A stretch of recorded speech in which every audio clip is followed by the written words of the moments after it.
같이 보실 말씀은 사무엘상 4장 1절에서 4절 그리고 11절 말씀입니다. 제가 읽겠습니다. 사무엘의 말이 온 이스라엘에 전파되니라. 이스라엘은 나가서 블레셋 사람들과 싸우려고 에벤에셀 곁에 진치고 블레셋 사람들은 아벡에 진쳤더니 블레셋 사람들이 이스라엘에 대하여 전열을 벌이니라. 그 둘이 싸우다가 이스라엘이 블레셋 사람들 앞에서 패하여 그들에게 전쟁에서 죽임을 당한 군사가 4,000명 가량이라. 백성이 진영으로 돌아오매 이스라엘 장로들이 이르되 여호와께서 어찌하여 우리에게 오늘 블레셋 사람들 앞에 패하게 하셨는고 여호와의 언약궤를 실로에서 우리에게로 가져다가 우리 중에 있게 하여 그것으로 우리를 우리 원수들의 손에서 구원하게 하자 하니 이에 백성이 실로에 사람을 보내어 그룹 사이에 계신 만군의 여호와의 언약궤를 거기서 가져왔고 엘리의 두 아들 홈리와 비느하스는 하나님의 언약궤와 함께 거기에 있었더라.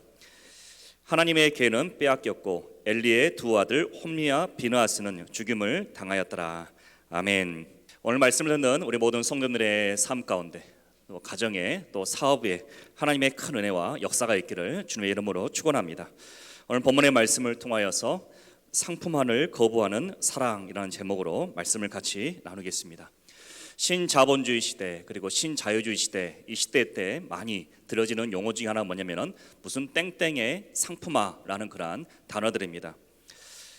최근 유튜브 제작이 열풍이죠. 그래서 많은 사람들이 유튜브에 관심을 가지고 있습니다. 근데 그 중에 아동이 출연한 영상이 있는데 이 아동이 출연한 영상에 보면은 이 광고들이 들어가는데 이 개인 맞춤 광고를 게재하는 것을 중단하는 방침을 유튜브가 발표를 하게 되어집니다.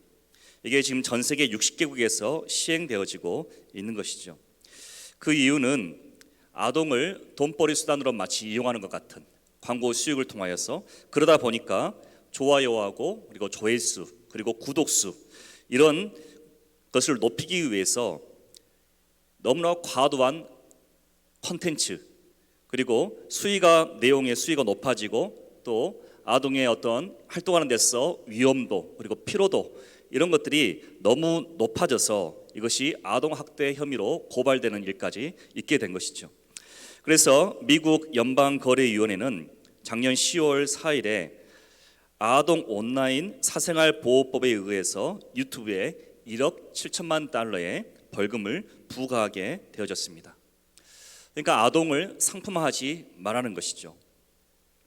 그런데 오늘 본문을 보면은 오늘 본문에서도 우리가 상품화되어지고 있는 모습을 우리가 볼 수가 있는 것입니다. 본문을 보면 블레셋과 이스라엘 사이에 전투가 있습니다. 한 번 전투가 있었을 때 이스라엘은 전쟁에서 패하게 되어지죠. 약 한 4,000명의 사람이 전장에서 죽게 되어집니다. 당시에 4,000명은 상당한 숫자였습니다. 상당한 많은 군사가 패했다는 것을 우리가 알 수가 있습니다. 그래서 이스라엘의 장로들은 큰 위감을 느꼈겠죠.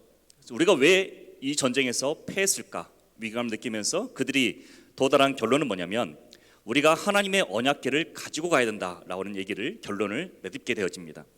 그런데 그 말을 할 때 우리가 3절에 보면 나와 있는데 3절에 뭐라고 표현하고 있냐면은 하나님의 언약궤를 실로에서 우리에게로 가져다가 우리 중에 있게 하여 그것으로 성경 우리 개역 개정에는 그것으로 우리를 우리 원수들의 손에서 구원하게 하자라고 이렇게 말하는 것을 우리가 볼 수가 있습니다.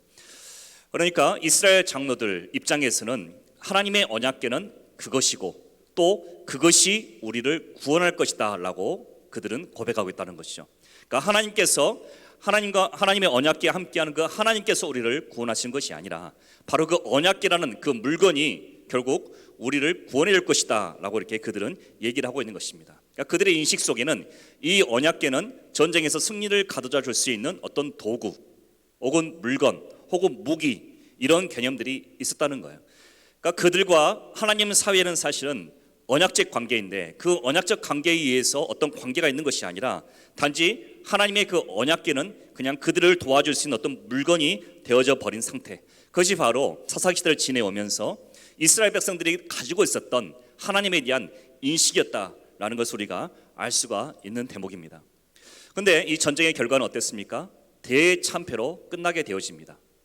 전쟁은 실패하게 되어지고 그리고 홈리와 비느하스는 엘리의 두 아들이었던 홈리와 비나스는 죽음을 맞이하게 되어지고, 그리고 언약궤는 뺏기게 되어지는 이런 결과가 되어지게 되어지고, 나중에는 엘리가 이 소식을 듣고 나서 하나님 영광이 떠났다라고 해서 의자 뒤로 넘어져서 목이 부러져 죽게 되는 이런 비극 또한 발생을 하게 되어집니다. 여러분, 이스라엘 백성들이 이 전쟁을 나갈 때 그들이 품었던 이 모습들은 무엇이 잘못되어 있었을까요? 그럼 방금 말했던 것처럼 이들에게서 이 하나님의 언약궤 혹은 하나님이라는 그 존재는 그들에게서 어떤 과거의 언약적 관계에 의해서 너희들이 하나님 율법을 지키면 나는 너희들이 하나님 될 것이다, 그리고 너희들은 나의 백성이 될 것이다, 이런 아버지와 자식 혹은 목자와 양 이런 관계가 아니라 어떤 필요한 자기의 어떤 문제가 있었을 때 그 문제를 해결해 줄 수 있는 어떤 도구 정도밖에 되지 않은 그런 인식으로 하나님을 바라보았다는 것입니다.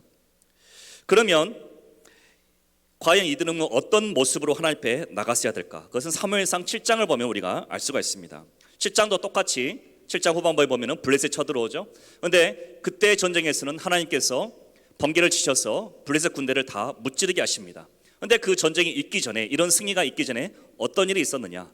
7장을 보면은 모든 백성들이 미스바에 모입니다. 그리고 사무엘은 그들에게 말씀을 전하게 되어지고 온 백성이 금식하고 그리고 바알과 아스토를 제거하고 회개하고 하나님께 엎드리면서 하나님과의 관계가 회복되는 장면을 우리가 볼 수가 있습니다.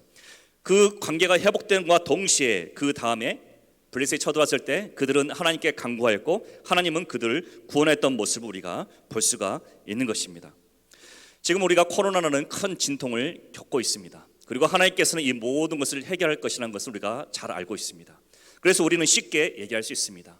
모든 것을 하시는 전능하신 하나님께서 이 코로나를 종식시켜 주실 거야, 우리가 기도하면 종식을 시켜 주실 거야 라고 쉽게 말을 할 수가 있습니다. 그런데 여러분, 우리가 하나님께 기도한다는 것은 무엇을 전제로 하는 겁니까? 나와 하나님과의 관계가 전제되어지는 것입니다. 내가 아무리 하나님께서 전지전능한 하나님이실지라도 내가 하나님과 언약과 관계 속에서 예수 그리스도의 보혈을 통하여서 하나님이 어떤 분인지에 대한 마음의 확고한 기준이 서지 않는다면은, 그러고 나서 하나님께 그냥 구한다면은 그냥 여느 신과 다를 것 없는, 내가 어떤 의지하고 싶은 어떤 신에게 구하는 것과 별반 다를 바가 없는 것입니다. 하나님께서 우리를 사랑하시고 예수 그리스도를 이 땅에 보내셔서 십자가에 죽게 하신 다음에 우리를 회복시키시고 하나님의 자녀 삼아주신 그 하나님을 기대하며, 그리고 그 하나님을 사랑하고 그 하나님을 바라보며 기도하는 그 기도가 바로 하나님과 나 사이에 중요한 관계를 전제로 한 기도가 되는 것이죠. 그러니까 우리가 이때 하나님께 기도할 때 우리에게 필요한 것은 하나님께서 모든 것을 하신다는 그 전에 하나님은 과연 나에게 어떤 분이신가, 나와 하나님과의 관계를 돌아보는 것이 굉장히 중요한 것이죠. 미가서 6장 8절 말씀에 이렇게 말씀을 하고 있습니다. 사람아, 주께서 선한 것이 무엇임을 내게 보이셨나니 여호와께서 내게 구하시는 것은 오직 정의를 행하며 인자를 사랑하며 겸손하게 내 하나님과 함께 행하는 것이 아니냐. 아멘. 우리는 하나님을 얼마나 사랑하고 있습니까? 지금 이 시점 가운데 나는 얼마나 하나님과 깊은 교제와 깊은 관계 가운데 있습니까? 우리가 하나님께 기도하고 또 이 모든 식을 놓고 기도하며 나아갈 때 하나님은 과연 나에게 어떤 분이십니까? 혹은 과거에 하나님은 어떤 분이셨고 지금 현재 나에게 하나님은 어떤 분이십니까?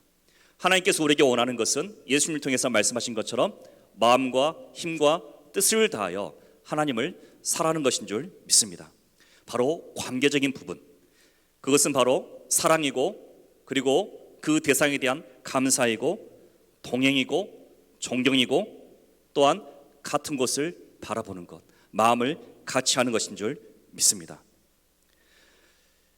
오늘 이 하루가 하나님을 생각하고 하나님과 만났던 그 첫사랑이 어디였는지 한번 돌아보면서 그 하나님과 깊은 사랑 가운데 또 깊은 교제 가운데 들어갈 수 있는 오늘 하루가 되기를 주님의 이름으로 축원합니다. 말씀을 기억하시면서 같이 기도하기를 원합니다. 하나님, 제가 하나님을 더 뜨겁게 사랑하기를 원합니다.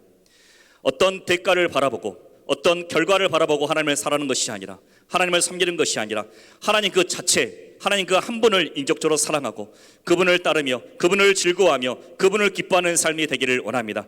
하나님과 관계가 회복되도록 인도하여 주시고 더 뜨겁게 하나님을 사랑할 수 있는 내가 될 수 있도록 인도하여 주시옵소서. 우리 주님 같이 부르며 기도합니다. 주여 주여 주여